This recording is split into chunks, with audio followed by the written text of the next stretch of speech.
सुहेल अफरीदी ने असेंबली के फ्लोर पे खड़े होकर वही बातें की हैं और कुछ मजीद बातें भी की हैं। यानी सुहेल अफरीदी को ये जो मौका दिया एस्टेब्लिशमेंट ने, बंद कमरों के फैसलों में गलतियां हो जाती हैं अक्सर, क्योंकि आप चंद लोगों की जो अक्ल और दानिश है वो पूरी कौम के शऊर का मुकाबला नहीं कर सकती। अवाम का शऊर किसी और लेवल का होता है। चंद लोग कभी भी दुरुस्त फैसला नहीं करते, उनके मफादात उनके सामने आ जाते हैं। इसी तरह हुआ जब बंद कमरों में फैसले किए गए और पहले एक ऑपरेशन का आगाज किया गया, उसके लिए जिद की गई, उसके लिए माहौल बनाया गया, और जब ऑपरेशन शुरू करने के लिए लोगों को जबरदस्ती इनखला करने के लिए मजबूर किया गया, तो उसके बाद जो मनाजिर आए पूरी दुनिया ने देखे, ये उन मनाजिर से डर गए और डर गए, उन्होंने फौरी तौर पे उसको डिसोन कर दिया। अब सबूत सारे ग्राउंड पे पड़े हुए हैं और ये कह रहे हैं जनाब हम इसके अंदर शामिल नहीं है। तो सुहेल अफरीदी ने इस मौके को जाया नहीं किया। एक पॉलिटिकल वर्कर को इतनी बड़ी ज्यादती के बाद, अगर एस्टेब्लिशमेंट इतनी बड़ी ज्यादती कर रही है और पॉलिटिकल वर्कर को उसके सबूत मिल जाए, वो अगर आपको छोड़ दे उस वक्त, तो फिर उससे ज्यादा बेवकूफ कोई नहीं होगा। तो मुझे नहीं लगता कि सुहेल अफरीदी या उनके साथी ये मौका जाया करेंगे। सुहेल अफरीदी ने असेंबली को एक बार फिर बताया कि खैबर पख्तूनख्वा में दहशतगर्द लाए गए हैं, ये आए नहीं है। हमने मना किया, लंदन प्लान के तहत रजीम तब्दील किया गया। हमने इन्हें बताया था कि पख्तूनों का सर का सौदा किया जा रहा है। ये जो प्रेस रिलीज जारी की गई है वफाकी हुकूमत की जानिब से, ये एक सूबे के साथ तसादुम का परवाना है। अगर कल तक माफी ना मांगी गई और ये प्रेस रिलीज वापस ना ली गई, तो मैं अपनी अफरीदी कौम के पास एतवार को जाऊंगा और तमाम पश्तूनों का जरगा बुलाऊंगा। मुझे डराया और धमकाया गया, मगर मैं अपने मौक़िफ़ से एक कदम भी पीछे नहीं हटा। मुझे खराब करने के लिए तीरा में जबरदस्ती इनखला करवाया गया, मगर जब मैं वहां गया तो मुझे लोगों ने प्यार दिया। पाकिस्तान के इदारों को पाकिस्तान की कोई फिक्र नहीं है। वो इमरान खान और पाकिस्तान तहरीक इंसाफ को खत्म करने पर लगे हुए हैं, मगर दूसरी तरफ पाकिस्तान ही खत्म हो रहा है। ये वाकई पाकिस्तान की फौज पाकिस्तान के साथ ज्यादती कर रही है। फौजी की आदत मैं बोलता हूं, फौजी बेचारे का तो कोई इतना वो सुनता ही नहीं है, बात नहीं सुनता उसकी, वो तो लड़ने के लिए रखा हुआ है। मैं फौजी की आदत की बात कर रहा हूं, वो वाकई पाकिस्तान को तबाह करने पे तुले हुए। 70 साल वो तजर्बे उन्होंने पाकिस्तान के साथ कर दिए कि कोई अपने दुश्मन के साथ भी ना करे। इन्होंने कहा जी, उन्होंने ये जो प्रेस रिलीज जारी की है ना, इस हवाले से सुहेल अफरीदी ने एक और बड़ी इंपॉर्टेंट बात की। एक तरफ सूबे के तमाम अवाम, सियासी और मजहबी जमातों और हर मकतबा फिक्र के लोगों ने कहा कि मिलिट्री ऑपरेशन किसी मसले का हल नहीं है। दूसरी जानिब से ये लोगों को जबरी इनखला पर मजबूर करते हैं। उस वक्त मजबूर करते हैं जब बर्फबारी हो रही है। मैं चीखता रहा, चिल्लाता रहा कि इस वक्त जहां आप फौजी ऑपरेशन करने जा रहे हैं, वहां पर जानवर भी जिंदा नहीं रह सकते। आपका इरादा दहशतगर्दी खात्मा करने का नहीं है, बल्कि सूबाई हुकूमत या मुझे नीचा दिखाने का आपका इरादा। आप ये ना करें, लोगों के साथ ज्यादती ना करें। सुहेल अफरीदी ये बता रहा है कि मैंने बहुत दफा कहा इन्हें और मैं इन्हें कहता रहा, लेकिन उन्हें पाकिस्तान की फिक्र ही कोई नहीं है। वो पीटीआई को खत्म करने के चक्कर में पाकिस्तान को ही खत्म करते चले जा रहे हैं। फिर उन्होंने कहा, इन्होंने जो ये प्रेस रिलीज जारी की है ना, इसके जरिए से इन्होंने ये जो जरगा बना हुआ था 24 रुकनी, जिसके अंदर वो एक कमेटी थी, जरगा था 24 रुकनी, वो 24 लोगों को जो है उनके डेथ वारंट इन्होंने इशू कर दिए। अब देखें ना, लोगों ने तो उन 24 लोगों की बात सुनी जो उस जरगे में शामिल थे, और उस जरगे में हमेशा कोर कमांडर पेशावर और आईजीएफसी शामिल होते थे, और उन्होंने यह फैसला करवाया। अब सुहेल अफरीदी कहते हैं कि इन्होंने प्रेस रिलीज जारी करके 24 रुकनी जरगा कमेटी के डेथ वारंट जारी कर दिए। लोग इन 24 लोगों को अपना दुश्मन समझेंगे। उन्होंने कहा था कि निकलो यहां से, वादिय तीरा से। इनसे बंद कमरों के फैसले में गलती हो गई, इनसे शदीद बर्फबारी में गलती हो गई। कोर कमांडर पेशावर और आईजीएफसी हर मीटिंग का हिस्सा रहे हैं, उन पर भी अदम एतमाद कर दिया गया। यानी ये तो वो खुद बेचारे कोर कमांडर भी कहता था, वो भी कहता था, आईजीएफसी भी। तो जब ये दोनों भी कहते थे तो फिर इनके ऊपर भी अदम एतमाद कर दिया ना। ये भी उसी जरगा और उसी कमेटी का हिस्सा थे, और वो कोई जरगा या कमेटी खैबर पख्तूनख्वा की गवर्नमेंट ने तो नहीं बनाई थी। लेकिन वादिय तीरा के लोग निकले क्यों? अब इसको ना इबाम पैदा किया जा रहा है कि जनाब फिर वो ना निकलते अगर कमेटी ने या जरगे ने कहा था। वो भाई, जरगे का मतलब था कोर कमांडर पेशावर, जरगे का मतलब था वफाकी हुकूमत, जरगे का मतलब था पाकिस्तान की फौज। क्योंकि हमेशा ये इसी तरह इनखला करवाते हैं, और जब इनखला नहीं होता तो उसका नतीजा क्या निकलता है? वादिय तीरा में जेट तैयारों से एक मरतबा नहीं, कई मरतबा बमबारी की गई है। औरतों और बच्चों की लाशें सड़कों पर पड़ी रही है कई कई दिन वादिय तीरा में, और ये पहले भी रिपोर्ट हो चुका है। ये कोई नई बात नहीं है। फजल रहमान साहब ने इस पर आवाज उठाई है, पीटीएम ने इस पर आवाज उठाई है, पीटीआई ने इस पर आवाज उठाई है, एएनपी ने इस पर आवाज उठाई है। खैबर पख्तूनख्वा की हर पॉलिटिकल पार्टी इस पर बात कर चुकी है कि वादिय तीरा में लाशें औरतों की और बच्चों की सड़कों पे पड़ी हैं। एक एक हमले में एक एक खानदान के 20-20 लोग मारे जाते हैं। तो जब उन्हें यह कहा जाता है कि यहां से निकलो क्योंकि ऑपरेशन शुरू होने लगा है, तो फिर वो क्या करें बेचारे? वो वहां से जाएंगे ही ना। बार बार तो वहां पे ऑपरेशन किया गया, उनका इतना तजुर्बा है। अब ये देखें, वो लोग ऑपरेशन की कई दफा कीमत चुका चुके हैं, कई दफा उन्होंने कीमत चुकाई है ऑपरेशन की। अब वो हर दफा तो नहीं अपने बच्चे मरने के लिए छोड़ देंगे। वो बच्चों को, औरतों को, बुजुर्गों को लेकर वो निकले हैं अपने जानवर समेट के, कीमती सामान समेट के, जिस तरह वो दरबदर हुए हैं इस गुर्बत और अजीबोगरीब गरीबुल वतनी में, पता नहीं किधर किधर फिर रहे बेचारे, सड़कों पे उनको खबार कर दिया सख्त बर्फबारी में। तो ये वो अपने शौक से तो नहीं निकले, उन्हें पता था कि या तो ये बर्फ है या बम है, या तो हम बम की शिद्दत से उसकी आग में जलेंगे या हम ये बर्फ के अंदर ठर के मरेंगे। तो उन्होंने ये वाला ऑप्शन लिया कि यहां हमारी जान बच भी सकती है, बम से तो हम बचेंगे भी नहीं। जरा एक लम्हे के लिए आप सोचें नाज़रीन कि लाहौर में, आपके इलाके में, या कराची में, हैदराबाद में, फैसलाबाद में, मुल्तान में, गुजरावाला में, रावलपिंडी, इस्लामाबाद में, फैसलाबाद, किसी बड़े शहर में आप एक लम्हे के लिए इमेजिन करें कि आपको यह कहा जाए कि आप ये इलाका खाली करें वरना जेट तैयारे आ रहे हैं वो बमबारी करेंगे, तो आप वहां पे रहेंगे? या यहां पे ऑपरेशन होने वाला है जनाब, मिलिट्री ऑपरेशन, जिस घर की लाइट जलेगी उस पर बम ही आएगा, तो आप वहां पे रहेंगे? सवाल ही पैदा नहीं होता। आप अपने बच्चों को लेकर निकल जाएंगे। यही हुआ वादी तीरा के लोगों के साथ। इससे पहले यहां पे खैबर वन ऑपरेशन किया गया 2014 में। खैबर वन ऑपरेशन में जेट तैयारों से बमबारी की गई। फिर 2015 में खैबर टू ऑपरेशन किया गया, फिर बमबारी की गई। फिर 2017 में फिर ऑपरेशन किया गया वहां पे, और उस वक्त जो फौज के तर्जुमान है उन्होंने ये कहा था बाकायदा प्रेस कॉन्फ्रेंस करते हुए कि वादी तीरा में हमने 100% क्लियर कर दिया है, एक भी दहशतगर्द आज वहां पे बाकी नहीं है। इन्होंने ये क्लेम किया था। दहशतगर्द कहां से आ गए? ये वही बात है ना, सुहेल अफरीदी कह रहा है, मुराद सईद कह रहा है कि हम इन्हें मना कर रहे थे कि खुदा का वास्ता ना लेकर आओ, हमारे सरों का सौदा ना करो, और ये फिर दहशतगर्द दोबारा लेकर आ गए। ये अब ये सूरत है। अभी ये सारी मफाद की लड़ाई है। अगर मफाद की लड़ाई ना होती तो दहशतगर्दी खत्म करने के बाद क्या जनरल बाजवा, जनरल नदीम अंजुम और जनरल फैज हमीद ये दहशतगर्दों को वापस लेकर आते?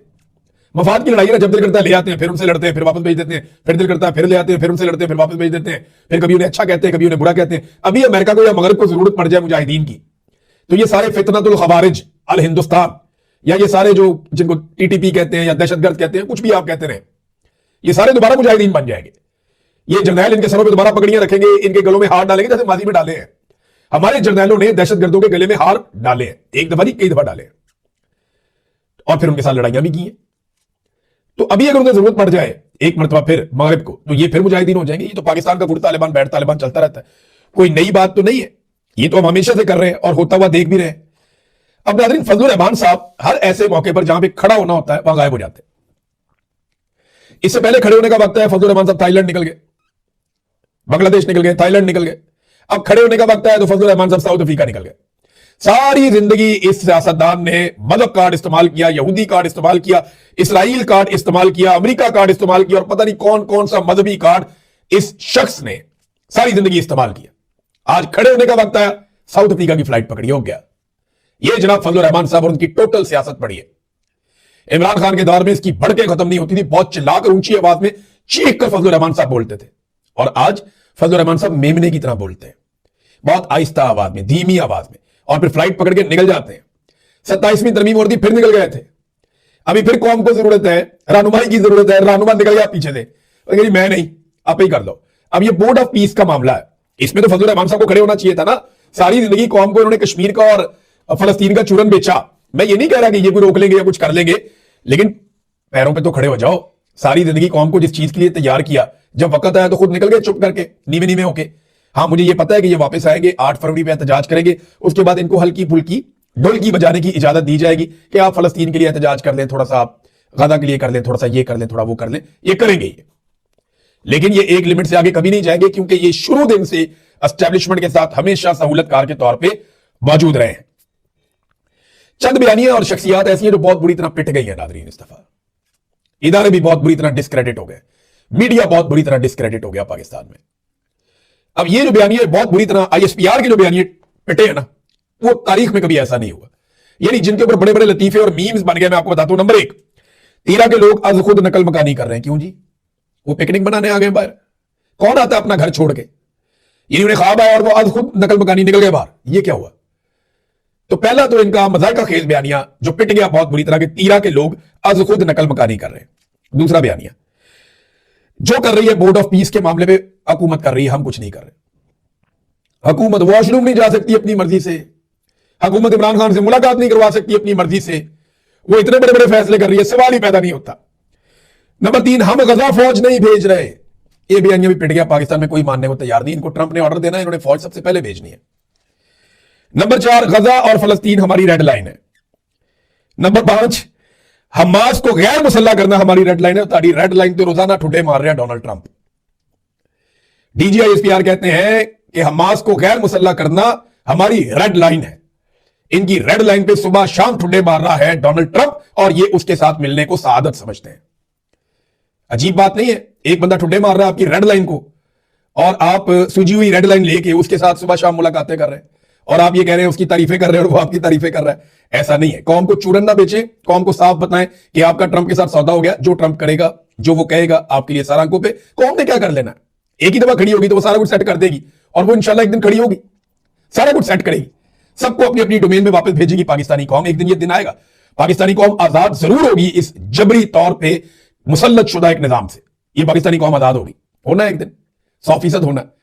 लेकिन कब होना है ये नहीं मुझे पता, लेकिन जब तक नहीं होना तब तक आप तो एंजॉय करें, खुलकर कहें डोनाल्ड ट्रंप के साथ खड़े, उधर जाके उसके साथ खड़े हो जाते हैं, यहां आके कहते हैं जनाब हमारी ये रेड लाइन है। डोनाल्ड ट्रंप उसी शाम को प्रेस कॉन्फ्रेंस करता है, रेड लाइन पे दे ठुड्डे पे ठुड्डा।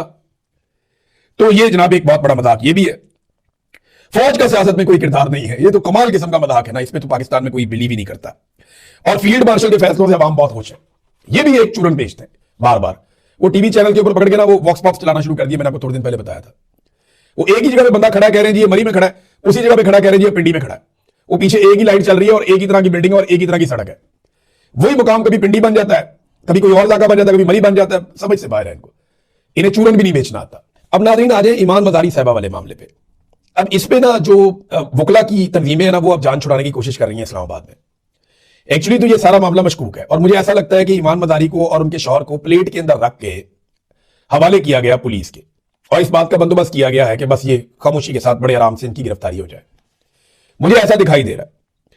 यानी ईमान मज़ारी और हादी अली चट्टा के केस में इस्लामाबाद बार पर शदीद तनकीद हो रही है इस वक्त। मैं नहीं कर रहा, बाकी लोग भी कर रहे हैं। वो कह रहे जी पुलिस का दाखिला बंद कर दिया हमने अदालतों के अंदर। ये जो यंग वकला है ना, नौजवान वकला, इनके अंदर गुस्सा है और ये कह रहे कि ज्यादती हुई है। अब ये जो वकील सियासतदान है ना यहाँ के, ये बड़े सियाने हैं। ये नहीं पुलिस को निकाल दो, ये कर दो, हम ये नहीं करते थे कि हम 3 दिन काम नहीं करेंगे। ये नौजवानों का गुस्सा कम करेंगे, ईमान मज़ारी और हादी अली चट्टा अंदर ही रह जाएंगे, और ये नौजवानों का गुस्सा कम करके बिजनेस एज यूजुअल पे ले आएंगे अदालतों को और सारे निजाम को। इन्होंने कोशिश ही नहीं की, कोई एक वकील जख्मी हुआ। यानी जब आपने बार ने जिम्मेदारी ली थी कि उनको अदालत तक लेकर जाना है, तो फिर बार की ये जिम्मेदारी थी कम से कम भी को 50-60 वकील उनके साथ लेकर जाते। पुलिस को भी पता चलता, एक वकील ने मुजामत नहीं की, वहां पे पकड़ के वो आराम से लेकर चलेगी पुलिस। अपने मामलात में ये बहुत मुजामत करते हैं। आज कह रहे हैं हम अदालतों में दाखिल नहीं होने देंगे पुलिस को। जो जस्टिस मोहसिन अख्तर कियानी साहब है, अल्लाह रब्बुल इज्जत इनको जज़ाए खैर अता फरमाए, कमाल आदमी। मैंने इनकी अदालत के अंदर महसूस किया कि साइलिन को वाकई रिलीफ मिलता है। मैं ज्यादा, क्योंकि वो कंट्रोवर्सी बन जाती है, लेकिन मैं बड़े जजों की अदालत में गया हूं, लेकिन ये जबरदस्त जज है। मैं ये कहना चाहता हूं, मोहसिन अख्तर कियानी साहब के रिमार्क्स आप सुने तो आपको सारी कहानी समझ आ जाएगी। वो ये कहते हैं कि इस्लामाबाद हाई कोर्ट बार बहुत अच्छी है, ये हड़ताल भी खुद करवाती है, मुकदमा भी खुद बनवाती है, गिरफ्तार भी खुद करवाती है, और आपके साथ खड़ी भी होती है, और जेल तक भी छोड़ कर आती है। अंदाजा करें, ये इन्होंने किया। कोई मुजामत में नजर ही नहीं आई, किसी ने की नहीं मुजामत इस सारे मामले में, सारे चुप करके बैठे हुए थे। अब नाज़रीन आ जाए आप बसंत की, बाकायदा अब इश्तिहारबाजी शुरू हो गई है, फोटोगर्दी अखबारात में की जा रही है, नवाज शरीफ का शक्ल लगाई जा रही है मरियम नवाज की बसंत के हवाले से। और क्योंकि फरमाइशी बसंत है, ताकि नौजवानों की तवज्जो हट जाए इमरान खान से। आप देखेंगे बसंत वाले दिन नौजवान आपकी तवज्जो इमरान खान की तरफ मबजूल करवाएंगे। तो जनाब हम तो खुशियां बांट रहे हैं, अखबारात के अंदर फोटोगर्दी कर रहे हैं, कौम का पैसा जाया कर रहे हैं, ये जनाब हमने बसंत मनानी है 3 दिन के लिए लाहौर में। लोग इमरान खान के तस्वीर वाली, उसके नाम वाली, उसके कैदी नंबर वाली, लोग पाकिस्तान तहरीक इंसाफ के झंडे वाली पतंगे उड़ाएंगे। सरकार भी बड़े पैमाने पे अपनी पतंगे बनाकर देगी कि जनाब ये पतंगे उड़ाओ। तो ये मुकाबला चलेगा, कौम का वक्त और पैसा जाया होगा। बसंत मनाना एक अच्छी बात है, लेकिन ये एक ऑर्गेनिक त्यौहार था, इसको उसी तरह होना चाहिए जैसे ये था। मुझे तो पतंगबाजी बहुत पसंद है, मुझे तो जुनून की हद तक पसंद है पतंगबाजी, लेकिन ये गले नहीं कटने चाहिए। अब पाकिस्तान तहरीक इंसाफ को नीचा दिखाने के लिए 8 फरवरी पे ये पतंगबाजी का रखा गया। पूरा पाकिस्तान तो पाकिस्तान तहरीक इंसाफ बंद करने की कोशिश करेगी, लेकिन लाहौर में उनके बाद एक मौका है कि हर तरफ पाकिस्तान तहरीक इंसाफ के झंडे उड़ा दें, इमरान खान साहब की तस्वीरें उड़ा दें। तो ये इस मौके से लाहौर के शहरी फायदा उठाते नहीं, हम देखेंगे उस दिन। लेकिन मुझे ये पता चला कि अंदर खाते बड़े पैमाने पर ये पतंगे बना रहे हैं, और हुकूमत ने क्रैकडाउन का फैसला भी किया हुआ है। पंजाब हुकूमत ने बसंत के मौके पर जो बेहुदा किस्म के, घटिया किस्म के गाने हैं, उनकी एक लिस्ट जारी की, लगभग 130 के करीब गाने। मैं हैरान रह गया कि इतने ज्यादा गाने गंदे पाकिस्तान के अंदर आ गए, बहुत ही बेहुदा गाने हैं, वो आपको बयान भी नहीं किया जा सकता, बड़े गंदे गाने वो। तो पंजाब हुकूमत ने उनकी एक लिस्ट जारी कर दी कि बसंत पे ये नहीं चलाने, डेक लगा के। अब इंटरेस्टिंग बात बताता हूं कि इसमें नकदा कोका भी उन्होंने शामिल कर दिया, हालांकि उसमें कोई बेहुदा बात नहीं, सिर्फ इमरान खान की तारीफ है। ये निजाम इमरान खान से इतना डरा हुआ है, इतना सहमा हुआ है कि इन्होंने नकदा कोका उठा के जू मानी और जो गंदे और बेहुदा गाने थे उनकी कैटेगरी के अंदर रख दिया। इस तरह तो नवाज शरीफ का वो हमारे सबके दिलों की धड़कन नवाज शरीफ ये उठा के रख दो, और शेर वाला भी उठा के रख दो, मरियम नवाज पे को बने हुए गाड़े गुड़े वो भी उठा के रख दो। अगर पॉलिटिकल अपोनेंट्स को ही ऐसे दबाना है तो फिर आप ये करके रख देते, कर लेते ना ये भी नहीं।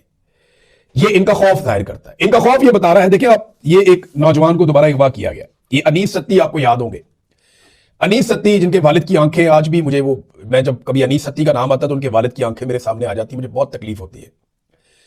इतना दर्द था उन आंखों में, इतनी तकलीफ थी कि जवान बेटे को शहीद कर दिया गया था डी चौक में 26 नवंबर 2024 को। यानी लगभग 1.5 साल हो गया, 1.25 साल, मुझे वो आंखें ही नहीं भूलती उनके वालिद की, सुर्ख आंखें, बहुत तकलीफ थी उनमें, बहुत गम था उनमें।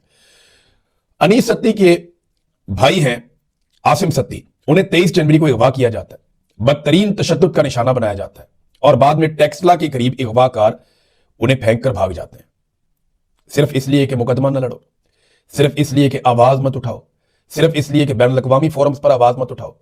आप किस किस को चुप कराएंगे, किस किस को कुचलेंगे, आप किस किस के साथ आप जुल्म करेंगे।